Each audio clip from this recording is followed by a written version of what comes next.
그 여름, 밤마다 개츠비의 집에서는 음악 소리가 들려왔다. 푸른 정원에서는 젊은 남녀들이 웃음소리와 샴페인과 별들 사이를 나방떼처럼 옮겨다녔다. 오후 밀물때가 되면 손님들은 다이빙대에서 물로 뛰어내리거나 그의 소유인 해변의 모래 위에서 탄력 있는 몸을 드러내고 일왕욕을 하고 있기도 했다. 또한 그의 두 척의 모터보트는 파도를 가르며 하얀 거품이 이는 수상 스키를 끌고 바다를 질주했다. 주말이 되면 그의 롤스로이스 자동차는 분주히 뉴욕을 누비면서 손님들을 실어 날랐고 스테이션 외건도 기차가 도착할 때마다 노란색의 벌레처럼 꿈틀거리며 역으로 마중을 나갔다. 그리고 월요일이 되면 임시로 고용된 정원사까지 합쳐 8명이나 되는 하인들이 걸레나 솔, 정원용 가위 등을 들고 전날의 흔적을 자취도 없이 지우느라 하루 종일 집 안팎을 돌아다녔다. 그뿐만이 아니었다. 매주 금요일마다 뉴욕의 과일 가게에서 5상자나 되는 오렌지와 레몬이 배달되었다. 월요일 아침이 되면 어김없이 이 과일들은 반으로 잘린 껍질이 되어 피라미드 모양으로 쌓인 채 저택의 뒷문으로 사라졌다. 주방에는 엄지손가락으로 버튼을 누르기만 하면 30분 만에 200개의 오렌지즙을 짤 수 있는 기계가 설치되어 있었다. 또한 적어도 2주일에 한 번씩은 유명한 음식점에서 파견된 연애 담당 직원들이 수백 피트는 되어 보이는 대형 천막과 끝이 보이지 않는 정원의 나무를 크리스마스 트리로 만들 수 있는 만큼의 오색 전구를 가지고 왔다. 뷔페용 식탁에는 눈으로 보기에도 맛깔스러운 전체 요리와 향신료를 넣고 구운 햄, 갖가지 색의 야채로 만든 샐러드, 밀가루를 씌운 뒤 황금빛으로 구운 통돼지와 칠면조가 가득 차려졌다. 발코니에는 청동으로 난간까지 만든 바가 있어서 갖가지 진이나 위스키가 진열되었다. 대부분의 여자 손님들은 구별하기조차도 어려운 고급 술도 준비되어 있었다. 그리고 7시쯤이면 오케스트라가 도착했다. 그러나 5인조로 편성된 빈약한 오케스트라는 아니었다. 오보에 트럼펫, 색소폰 등의 각종 관악기와 현악기, 클라리넷, 피콜로, 그리고 저음과 고음을 내는 드럼도 갖춘 대형 오케스트라가 악대석을 가득 메워 연주회장을 방불케 했다. 그때쯤 되면 해변에서 돌아온 사람들이 2층에서 옷을 갈아입었다. 그리고 저택 안 주차장에는 뉴욕에서 온 차들이 5줄로 주차되어 있었다. 여러 개의 홀과 살롱, 발코니에는 원색의 옷을 입은 사람들이나 신식 머리 모양을 한 사람들, 그리고 스페인의 카스티 여인들로서는 꿈도 꿀 수 없는 화려한 숄들이 물결처럼 일렁거렸다. 바에서는 술잔이 오가고 칵테일 쟁반도 여러 차례 정원으로 이어졌다. 이렇게 되면 마침내 파티는 절정에 달해 떠들썩한 얘기소리와 웃음소리, 농담이나 간단한 인사가 오가고 서로 이름도 모르는 여자들이 몇 명씩 떼를 지어 모여서 활기찬 얘기를 주고받게 된다. 날이 점점 어두워지면 불빛은 반대로 더욱 밝아졌다. 오케스트라도 선정적인 혼합곡을 연주하여 분위기를 맞추기 시작하면 사람들의 목소리는 점점 높아졌다. 또 긴장된 분위기도 풀리면서 곳곳에서 자연스러운 웃음소리가 터져나왔다. 몇 명씩 무리를 지은 구성원들은 자주 바뀌고 새로운 손님들로 불어난 그룹이 흩어졌다가는 다시 모이곤 했다. 벌써 술에 취해 비틀거리는 사람들도 있었고 자신감 넘치는 여자들은 사람들 사이를 빠져 돌아다니며 한 그룹의 중심이 되어 가슴 뿌듯한 환희를 맛보고 있었다. 그러다가는 머리 위에서 끊임없이 변하는 불빛을 받으며 새로운 사람을 찾아 이리저리 누비고 다녔다. 집시 같은 이러한 아가씨 중 한 명이 갑자기 오팔 빗속에서 칵테일 잔을 공중으로 쳐들었다가 단숨에 들이킨 뒤 단상으로 올라가 춤을 추기 시작했다. 그러자 갑자기 주변이 조용해졌다. 오케스트라 지휘자는 재빨리 그녀의 춤에 맞는 곡을 연주하게 했다. 그녀는 폴리스 극단의 길더 그레이의 대역을 하는 여자라는 소문이 주위 사람들한테서 점점 번져나갔다. 비로소 본격적인 파티가 시작된 것이다. 내가 개츠비의 집으로 초대받아 갔을 때는 정식으로 초대받고 온 사람은 나를 포함해 몇 명에 불과했다. 대부분의 사람들은 초대를 받은 것이 아니었다. 그들은 어쩌다 롱아일랜드로 오는 자동차를 탄 덕분에 개츠비의 집 입구까지 오게 된 것이었다. 입구에서 개츠비를 알고 있는 사람과 어울려 함께 들어온 것이다. 그 다음에는 공원에서 지켜야 할 질서처럼 규범에 맞게 행동하면 그만이다. 때로는 파티에 참석해도 개츠비의 얼굴은 보이지 않고 돌아갈 때도 있다. 그냥 파티가 좋아서 오는 그런 단순한 마음이 유일한 초대장이었다. 하지만 나는 정식으로 초대를 받고 온 손님이었다. 파란색 제복을 입은 운전사 한 사람이 어느 토요일 아침 주인의 초대장을 가지고 우리 집 잔디밭을 걸어왔다. 초대장에는 파티에 참석해주면 더 없는 영광으로 여길 것이라고 쓰여 있었다. 그리고 몇 번 나를 보았으며 오래전부터 만나고 싶다는 생각은 하고 있었지만 여러 가지 사정이 생겨 기회가 없었다고 했다. 그리고 당당한 필체로 제이 개츠비라고 서명되어 있었다. 7시가 조금 지나서 나는 흰색 플라넬 옷으로 차려입고 그의 정원을 가로질러 가서는 낯선 사람들 틈에 끼어 서성거렸다. 하지만 통근 열차에서 본 듯한 얼굴도 덜어 있었다. 젊은 영국인들이 여기저기 눈에 띄었다. 그들은 하나같이 훌륭한 옷차림을 하고 있었지만 표정은 구걸하는 사람들과 같았고 부유해 보이는 미국인들과 낮은 목소리로 얘기를 나누고 있었다. 나는 그들이 미국인들에게 채권이나 보험증권, 자동차 등을 팔고 있다고 확신했다. 영국인들은 쉽게 돈을 벌 수 있다는 것을 알고 있을 것이며 적당히 비위만 맞추면 상대방의 돈이 자신의 주머니로 들어온다는 것을 믿고 있는 것처럼 보였다.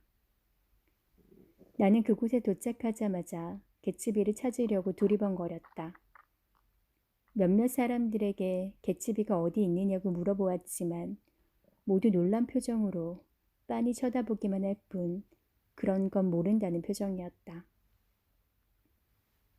나는 칵테일이 놓여있는 테이블 쪽으로 걸어갔다. 파트너 없는 남자가 혼자 있어도 어색하지 않을 곳은 넓은 정원 안에서는 그곳밖에 없었다. 나는 너무나도 어색하고 무료해서 차라리 술에 취하는 것이 낫겠다는 생각이 들었다. 그때 조던 베이커가 집안에서 나와 대리석 계단 꼭대기에 서서 몸을 약간 뒤로 젖힌 채 경멸하듯이 정원을 내려다보고 있었다. 지나가는 사람들에게 의례적인 인사말이라도 하려면 상대방이 어떤 반응을 보이든 상관없이 우선 누군가와 어울려야 한다고 나는 생각했다. 안녕하십니까? 나는 그녀 쪽으로 걸어가면서 지나치게 큰 소리로 말했다. 부자연스러운 목소리는 정원 밖까지 울리는 것 같았다. 여기에 계실지도 모른다는 생각이 들었어요. 내가 다가가자 그녀는 다른 일에 신경을 쓰고 있는 투로 말했다. 당신이 언젠가 바로 옆집에 살고 있다고 했던 게 생각났거든요. 그녀는 곧 상대가 되어주겠다는 표시로 기계적으로 다가와 내 손을 잡은 채 돌계단 아래에 같은 노란색 드레스를 입은 두 여자의 말에 귀 기울이는 척했다. 안녕하세요. 두 사람은 동시에 소리쳤다. 지난 경기에 우승하지 못하셔서 퍽 유감이었어요. 골프 시합에 관한 인사를 하는 것 같았다. 그녀는 지난 경기에 패했던 것이다. 우리가 누구인지 모르시죠? 하지만 우리는 한 달 전에도 여기서 당신을 만난걸요. 그 후에 머리를 염색하셨군요. 조던이 말했다. 하지만 아가씨들은 그 말에 무관심한 듯 어디론가 걸어가 버렸다. 조던의 말은 너무 일찍 준비해 놓은 저녁 식사처럼 아가씨들이 발길을 돌려버렸기 때문에 허공에 대고 한 말이 되어버렸다. 조던은 날씬하고 황금빛이 도는 팔로 내 팔을 잡았다. 우리는 팔짱을 낀 채 계단을 내려와 정원을 돌아다녔다. 칵테일 쟁반이 황혼빛을 뚫고 우리에게 전달되었고 우리는 노란색 드레스를 입은 두 아가씨와 또 3명의 남자와 함께 한 테이블에 모여 앉았다. 남자들은 간단하게 자기소개를 했다. 이 댁 파티에는 자주 오시나요? 조던이 옆에 있는 아가씨에게 물었다. 지난번 당신을 만났을 때가 처음이었어요. 그 아가씨는 쾌활하면서도 당당하게 대답했다. 그리고 친구를 돌아보며 물었다. 루실, 너도 그렇지? 루실이라는 아가씨 역시 그렇다고 했다. 그리고 덧붙여 말했다. 난 파티에 참석하는 것이 정말 좋아. 무슨 행동을 하든 남을 의식할 필요가 없으니 얼마나 즐거운지 몰라. 지난번에도 내 옷이 의자에 걸려 찢어졌었잖니. 그때 그분이 내게 주소와 이름을 물었었지. 그리고 일주일도 안 되었는데 크로이어 양장점에서 새 이브닝 드레스가 배달되었더라고. 그래서 그걸 받았나요? 조던이 루실에게 물었다. 물론이죠. 오늘 밤 입고 오려고 했는데 가슴 부분이 너무 커서 줄여야 하거든요. 라벤더빛 구슬이 달린 파란색 드레스예요. 무려 265달러나 하는 옷이더군요. 그런 식으로 하는 사람에겐 분명 무슨 의도가 숨어 있을 거야. 다른 아가씨가 질투가 난다는 듯 말했다. 그분은 누구하고든 감정을 상하고 싶지 않아서 그런 거예요. 그분이라면 누구를? 내가 물었다. 누구냐고요? 개츠비 씨를 말하는 거죠. 누군가 말하는 것을 들었는데 두 아가씨와 조던은 은밀한 비밀 얘기라도 하는 듯 서로 몸을 앞으로 기울이며 말했다. 누군가가 그러는데 어쩌면 그분은 사람을 죽인 적이 있을 거래요. 그곳에 모였던 사람들은 모두 놀라워하는 표정을 짓고 있었다. 세 남자는 아예 몸을 굽히고 열심히 얘기를 듣고 있었다. 설마 그런 분 같지는 않은데. 루실이 믿을 수 없다는 듯이 말했다. 그보다는 전쟁 중에 독일의 스파이였다는 설이 더 유력한 것 같군. 세 남자 중 한 명이 고개를 끄덕이며 말했다. 나도 그런 얘기를 들은 적이 있습니다. 독일에서 함께 자란 그 사람의 친구한테서 말입니다. 다른 한 남자가 확신에 찬 목소리로 말했다. 어머, 그럴 리가 없어요. 처음에 비밀 얘기를 꺼냈던 아가씨가 정색을 하며 말했다. 절대 그렇지 않아요. 그분은 전쟁 중에 미군에 있었으니까요. 우리가 자기의 말을 믿는 것 같은 눈치를 보이자 그녀는 더욱 몸을 수그리며 열을 올려 얘기했다. 이따금 그분이 아무도 보고 있지 않다고 느껴질 때 그분의 표정을 한번 살펴보세요. 사람을 죽인 것이 틀림없다는 생각이 들 테니까요. 그녀는 눈을 가늘게 뜨며 몸서리를 쳤다. 루실도 소름이 끼친다는 표정을 지었다. 우리는 모두 두리번거리며 개츠비를 찾기 시작했다. 아무 상관도 없는 사람들 입에서 이런 얘기가 공공연하게 나온다는 것은 개츠비가 그만큼 남들에게 비밀에 쌓여있는 낭만적인 인물로 보였기 때문일 것이다. 처음의 저녁 식사. 처음이라고 한 것은 자정이 지나면 또 한 번의 식사가 나온다. 가 막 시작되었을 때였다. 조던이 자신의 일행들과 함께 식사를 하자고 권했다. 그들은 정원의 다른 한쪽 테이블에 앉아 있었다. 세 쌍의 부부와 고집이 세고 말투가 거친 대학생이 그녀의 일행이었다. 조던의 호의를 맡고 있는 그 대학생은 조던이 조만간 자기에게 호의를 느끼고 몸을 내맡기게 될 것이라는 확신에 차 있는 것 같았다. 그녀의 일행들은 여기저기 돌아다니는 것에는 관심이 없는 듯 짐짓 시골 노인네들처럼 위험 있게 자리를 지키고 있었다. 웨스트에그의 보조를 맞추면서도 현란하고 원색적인 활기에 넘치는 웨스트에그를 경계하는 이스트에그의 자수처럼 말이다. 다른 곳으로 가요. 그들과 반 시간 정도 어울렸을 때 조던이 내게 귓속말을 했다. 이곳에서는 숨도 제대로 못 쉬겠어요. 조던과 나는 자리에서 일어났다. 이곳이 처음인 내게 집주인을 만나게 해주러 간다는 조던의 말을 듣자 대학생은 침통한 표정으로 고개를 끄덕였다. 우리는 먼저 발을 둘러보았다. 많은 사람들로 북적거렸지만 개츠비는 여전히 보이지 않았다. 현관 앞에 돌계단에까지 올라가 보았고 발코니도 돌아보았지만 개츠비를 찾을 수가 없었다. 그러던 중 우리는 호화스러운 문을 밀고 안으로 들어가게 되었다. 그곳은 천장을 높게 한 고딕풍의 그의 서재였다. 벽은 모두 영국제 참나무로 조각되어 있었는데 분명 해외의 낡은 저택에서 그대로 옮겨온 듯했다. 올빼미 눈처럼 생긴 커다란 안경을 쓴 중년의 뚱뚱한 남자가 테이블 끝에 걸터 앉아 책장을 바라보고 있었다. 술에 취했는지 눈에는 초점이 없어 보였다.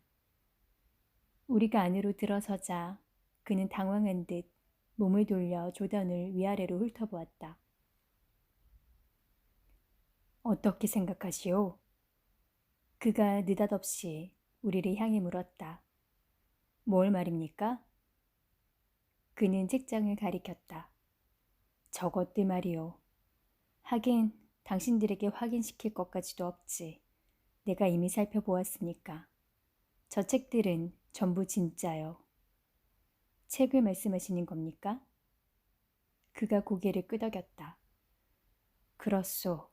저건 모두 진짜요. 나는 저것들이 책장만 갖춘 두꺼운 종이 뭉치일 것이라고 생각했소. 하지만 그게 아니오.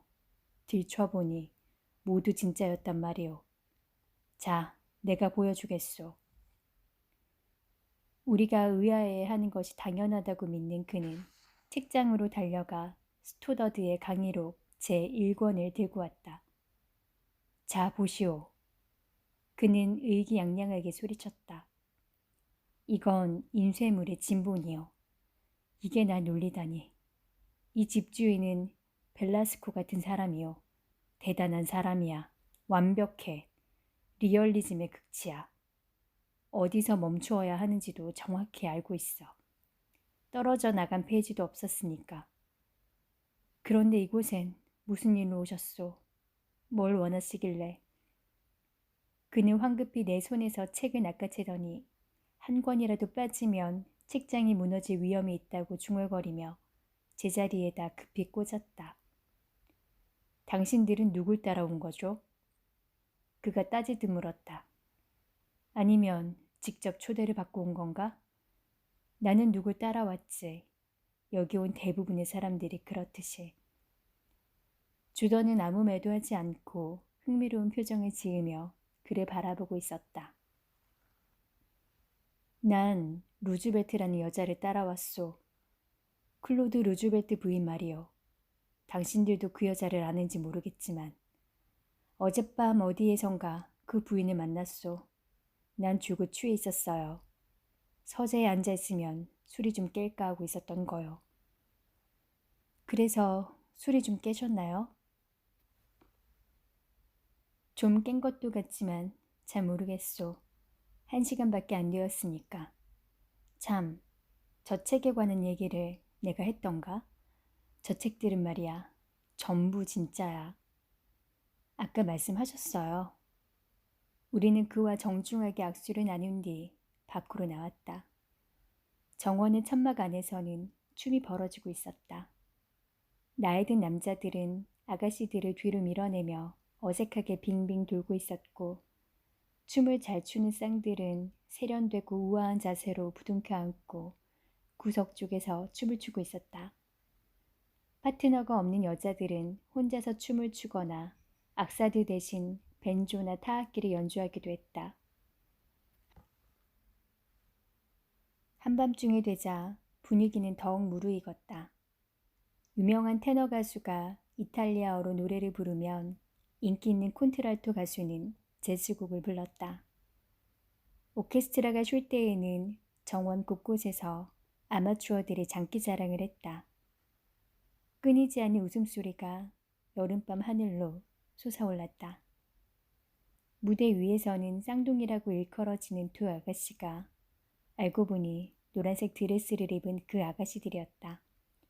무대 의상으로 갈아입고 유치한 연극을 하고 있었다. 핑거볼보다 큰 잔에 가득 담긴 샴페인이 나왔다. 달은 높이 솟아올라 롱아일랜드 해협에 떠오르고 해협으로 부서지는 달 그림자는 정원에서 울려 나오는 벤조 소리에 맞춰 파르르 떨리고 있었다. 나는 그때까지도 조던 베이커와 함께 있었다. 우리는 나랑 비슷한 연배의 남자와 수다스러운 한 아가씨와 함께 한 테이블에 앉아 있었다. 그 아가씨는 사소한 일에도 수선스러운 웃음을 터뜨렸다. 나도 긴장을 풀고 파티를 즐기게 되었다. 그 큰 잔으로 샴페인을 2잔이나 마셨기 때문인지 눈앞에서 벌어지고 있는 광경도 나름대로 의미를 지니고 있는 것처럼 보였다. 분위기가 다소 차분해지자 옆에 있던 남자가 나를 향해 미소를 지으며 말을 걸었다. 어디선가 뵌 적이 있는 것 같군요. 그는 정중하게 말했다. 혹시 전쟁 중에 제1사단에 있지 않으셨나요? 그렇습니다. 보병 제28년대에 소속되어 있었습니다만. 나는 1918년 6월까지 보병 제16년대에 있었습니다. 어쩐지 낯설지 않다고 생각되었습니다. 우리는 잠시 동안 파티와는 어울리지 않게 비가 내리는 프랑스의 잿빛 마을에 관한 얘기를 나누었다. 그는 이 근처에 사는 사람 같았다. 왜냐하면 그는 얼마 전에 고속 수상 비행기를 구입했는데 내일 그것에 첫 시승을 해보겠다고 말했기 때문이다. 내일 함께 해보지 않으시겠습니까? 해변 가까이에 있습니다. 몇 시에 할 생각이십니까? 당신이 편한 시간에 맞출 수 있습니다. 내가 그의 이름을 물어보려고 할 때 조던이 내게로 고개를 돌리며 웃어 보였다. 이젠 즐거우신 것 같군요. 그녀가 말했다. 네, 처음보다는 훨씬 좋아졌습니다. 조던의 물음에 대답한 뒤 나는 방금 사귄 남자를 향해 고개를 돌렸다. 이런 파티는 처음입니다. 하지만 아직 주인의 얼굴도 못 보았습니다. 난 이 저택의 옆집에 살고 있지요. 나는 눈에 띄지도 않는 울타리 쪽을 가리키면서 말했다. 개츠비라는 이 집 주인이 운전사를 통해 초대장을 보냈더군요. 잠시 동안 그는 나를 이해하지 못하겠다는 듯 멍하니 바라보았다. 내가 개츠비입니다. 그가 느닷없이 말했다. 네? 나는 너무 놀라서 소리를 질렀다. 그렇다면 제가 실례를 했군요. 난 당신이 나를 알고 있는 줄 알았습니다. 내가 주인 노릇을 제대로 못한 모양입니다. 그는 내가 당황해하는 것을 이해한다는 듯이 미소를 지었다. 하지만 그의 미소는 이해라는 말로 표현하기에는 턱없이 부족한 것이었다. 일생에서 몇 번 경험하기 어려운 영원히 지워지지 않을 편안함을 상대방에게 안겨주는 그런 부드러운 미소였다. 그 순간 나는 그가 전 세계를 향해 미소를 짓고 있다고 생각했다. 그리고 바로 그때 그의 미소에서는 나를 향한 호감이 쏟아지고 있다는 것을 느낄 수 있었다. 내가 이해해 주기를 바라는 대로 그가 이해해 주고 내가 믿어주기를 바라는 만큼 그는 나를 믿어주고 내가 상대방을 위해 최선을 다하겠다고 생각하고 있을 때 그는 이미 그런 마음을 읽었다고 확인시켜주는 그런 미소이기도 했다. 그러나 그의 미소는 금방 사라졌다.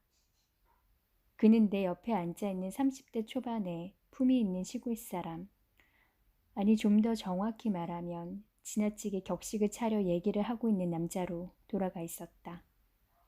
사실 그가 자기 이름을 밝히기 전까지는 매우 신중하게 말을 하고 있었다는 것에 강한 인상을 받았었다. 그때 하인이 다가와서 시카고에서 전화가 왔다고 말했다. 그는 우리에게 일일이 고개를 숙여 실례하겠다는 말을 했다. 필요하신 게 있으시면 무엇이든 말씀하십시오, 친구. 그는 내게 이렇게 말했다. 실례하겠습니다. 나중에 다시 뵙겠습니다. 그가 일어나서 집 쪽으로 걸어가는 것을 보고 나는 조던을 돌아보았다. 내가 너무 놀라고 있다는 사실을 그녀에게 알리고 싶었던 것이다. 나는 개츠비라는 사람이 혈색 좋고 뚱뚱한 중년 남자일 것이라고 상상하고 있었던 것이다. 저 사람은 도대체 어떤 사람입니까? 나는 그녀에게 물었다. 당신은 알고 있을 것 아닙니까? 개츠비라는 이름의 남자일 뿐이에요. 어디 출신이며 무엇을 하는 사람인지를 묻는 거요. 이번엔 당신이 저 사람의 신원조사를 시작하려는 거군요. 그녀는 엷은 미소를 지으며 천천히 대답했다. 글쎄, 어떻게 말해야 되나. 언젠가 옥스퍼드 대학 출신이라고 말한 적이 있었어요. 내 머리에는 흐릿하지만 그의 정체가 그려지고 있었다. 하지만 그녀의 다음 말이 머릿속에 모든 것을 지워버리게 했다. 하지만 전 그 말을 안 믿어요. 왜죠? 이유라고 할 것은 못 되지만 어쨌든 믿기지가 않아요. 그녀의 말 속에는 그 사람이 사람을 죽인 적이 있대요. 하던 아가씨의 말을 떠오르게 하는 것이 있었다. 그것이 더욱 내 호기심을 부추겼다.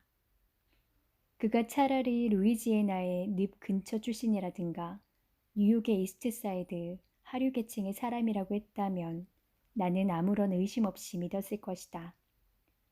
그렇다면 나는 고개를 끄덕이며 납득했을 것이다. 하지만 젊은 남자가 어디에선가 흘러들어와 롱아일랜드 해협에 호화저택을 구입했다는 것은 시골 출신의 나로서는 도저히 이해할 수가 없는 일이었다. 어쨌든 저 사람은 이런 성대한 파티를 종종 열어요. 그녀는 자세한 이야기를 하려고 하지 않는 도시인답게 화제를 마무리 지었다. 난 이런 성대한 파티가 좋아요. 신경 쓰지 않아도 되니까요. 조촐한 파티에서는 개인적인 자유를 가질 수가 없거든요. 그때 갑자기 베이스 드럼이 요란한 소리를 내고 오케스트라 지휘자의 목소리가 정원의 소음을 모두 삼키며 울려 퍼졌다. 신사숙녀 여러분, 개츠비 씨의 요청에 따라 지난 5월 카네기홀에서 성황리에 끝난 블라디미르 토스토프 씨의 최근 작품을 연주하겠습니다. 신문을 읽으신 분들은 이 곡이 대단한 화제였다는 사실을 다 아실 것입니다. 지휘자는 빙그레 미소를 지으며 이렇게 덧붙였다. 실은 약간의 화제였었죠. 그러자 정원에 있던 사람들의 웃음소리가 일제히 울려 퍼졌다. 이 곡은 블라디미르 토스토프 씨의 세계의 재즈 역사라는 곡입니다. 지휘자는 활기찬 목소리로 말을 맺었다. 토스토프의 곡은 내게 별다른 감흥을 일으키지도 않았고 몰두할 수도 없었다. 왜냐하면 연주가 막 시작되었을 무렵 돌계단 위에 서서 만족스러운 표정으로 손님들을 둘러보고 있는 개츠비의 모습이 눈에 띄었기 때문이다. 햇빛에 그을린 그의 피부는 매력적으로 보였고 그의 짧은 머리 모양은 방금 전에 이발한 것처럼 단정했다. 그에게서는 그늘을 찾아볼 수 없었다. 어쩌면 그가 술을 별로 마시지 않았기 때문에 사람들의 눈에 두드러지게 드러나는 것은 아닐까 하는 생각이 문득 들기도 했다. 파티에 참석한 모든 사람들은 거나하게 취해 있었지만 그 많은 맑은 정신에 말쑥한 차림이었기 때문이다. 세계의 재즈 역사라는 곡의 연주가 끝나자 젊은 여자들은 상기된 표정으로 남자들의 어깨에 머리를 기대거나 기절한 것처럼 남자들의 팔에 쓰러지는 듯한 장난을 하고 있었다. 심하게는 누군가가 받치며 안아줄 것을 노리는 여자들은 무심코 남자들 무리 속으로 쓰러지기도 했지만 개츠비의 가슴을 향해 쓰러지는 여자는 한 사람도 없었다. 프랑스식 단발머리를 한 아가씨도 개츠비의 어깨는 건드리지 않았으며 장난을 즐기는 그 어떤 무리들도 개츠비와 함께할 엄두를 내지 못하고 있었다. 실례하겠습니다. 개츠비의 하인이 우리가 있는 쪽으로 걸어와서 말했다. 베이커 양이십니까? 그가 조던을 향해 말했다. 실례합니다만 주인님께서 베이커 양과 조용히 말씀을 나누고 싶다고 하셨습니다. 나하고? 그녀는 놀라서 소리를 질렀다. 그렇습니다, 아가씨. 그녀는 알 수 없다는 듯 눈썹을 치켜 올려 보이며 천천히 일어나 하인을 따라갔다. 이브닝 드레스를 입은 그녀의 뒷모습이 이브닝 드레스뿐만 아니라 그 어떤 드레스를 입어도 마찬가지였겠지만 운동복을 입은 것처럼 느껴졌다. 그녀는 싱그러운 아침에 골프 코스를 걷고 있는 골퍼의 발걸음처럼 경쾌하고 가벼워 보였다. 나는 혼자 남게 되었다. 시간은 어느덧 새벽 2시가 가까워지고 있었다. 폭이 좁고 길다란 창문들이 줄지어 늘어서 있는 테라스 위에서는 소란스럽지만 호기심을 자극하는 소리가 들려왔다. 코러스를 맡았던 2명의 아가씨와 출생지 얘기를 주고받던 조던의 호위를 위해 따라온 대학생이 합석을 원했지만 나는 거절하고 안으로 들어갔다. 큰 홀은 사람들로 붐볐다.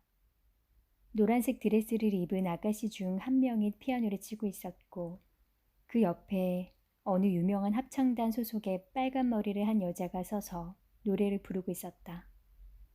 그녀는 샴페인을 많이 마신 듯했다.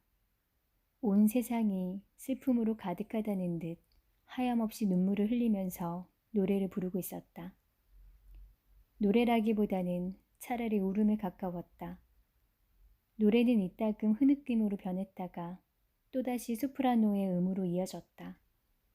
눈물은 그녀의 뺨을 따라 천천히 선을 그리며 흘러내렸다. 누군가가 그녀의 뺨에 그려진 악보대로 노래를 해보라고 농담을 했다. 그때 그녀의 양손이 치켜 올라가는가 싶더니 의자에 맥없이 쓰러져서 술에 취한 채 그대로 잠이 들었다. 저 여자는 남편하고 싸웠거든요. 옆에 있던 여자가 내게 말했다. 나는 홀 주위를 둘러보았다. 많은 여자들이 남편과 마주서서 말다툼을 하고 있었다. 조던을 따라 이스트에그에서 온 4사람도 의견 충돌로 뿔뿔이 흩어졌다. 그들 중 한 남자는 젊은 여배우에게 노골적으로 말을 걸고 있었다. 그의 아내는 억지로 미소를 지으며 참고 있는 듯했으나 결국에는 이성을 잃고 남편을 공격했다. 당신, 나와 약속한 걸 잊었어요? 그녀의 흥분한 목소리가 계속 날아들었다. 집으로 돌아가기를 주저하는 것은 바람기 있는 남자들뿐만이 아니었다. 현관으로 통하는 홀에는 술이 깨어 정신이 말짱해 보이는 2 남자와 원망의 눈빛을 한 그들의 아내들이 불만을 털어놓고 있었다. 2 여자들은 높은 목소리로 서로를 동정하고 있었다. 우리 집 양반은 내가 즐거워하는 게 싫은가 봐요. 돌아가자고 저 야단이에요. 그러게요. 이기적인 분이 또 계시군요. 언제나 제일 먼저 돌아가는 사람은 우리 부부라니까요.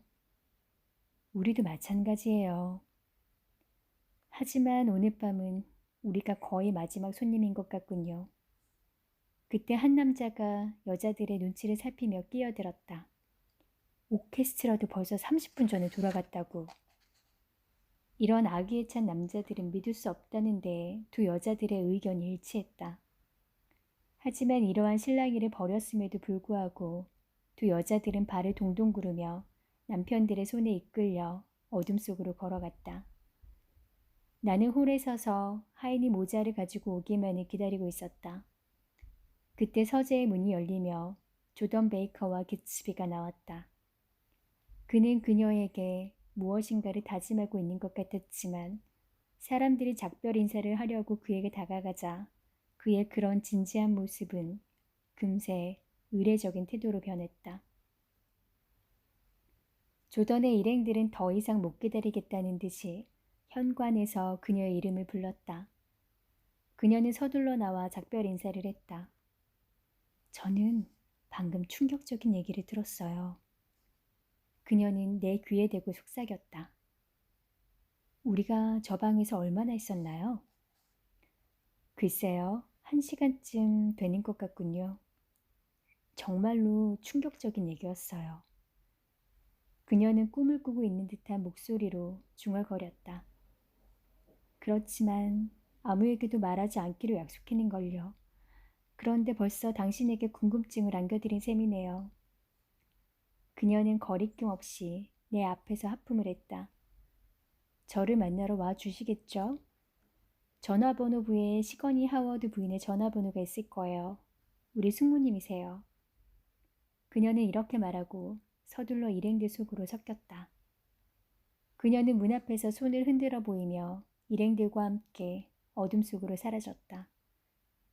처음으로 참석한 파티에 너무 늦게까지 있었던 것 같아서 나는 조금 멋쩍었지만 인사는 하고 가야 할 것 같았다. 그래서 개츠비 주변에 몰려있는 손님들 속으로 끼어들었다. 나는 초저녁부터 그를 찾아다녔지만 만날 수 없었다는 것과 정원에서 알아보지 못해서 미안하다고 정중히 사과했다. 그런 말씀을 하지 않으셔도 됩니다. 그는 서운해하는 말투로 말했다. 그런 생각은 2번 다시 하지 마세요, 친구. 그는 내 어깨를 가볍게 잡았는데 이상하게도 친밀감이 느껴졌다. 그리고 내일 아침에 수상 비행기를 함께 타기로 한 것도 잊지 마십시오. 9시에 기다리고 있겠습니다. 그때 하인이 그의 어깨 너머로 말했다. 필라델피아에서 전화가 왔습니다. 알겠네. 곧 받겠다고 말해주게. 그럼 안녕히 계십시오. 안녕히 계십시오. 그는 미소를 짓고 있었다. 그의 미소는 그가 바라던 대로 내가 마지막까지 남아있어서 흐뭇하다는 의미가 담겨있는 것처럼 보였다. 잘 가시오, 친구. 계단을 내려오면서 나는 아직 그 밤이 끝나지 않았다는 것을 알게 되었다.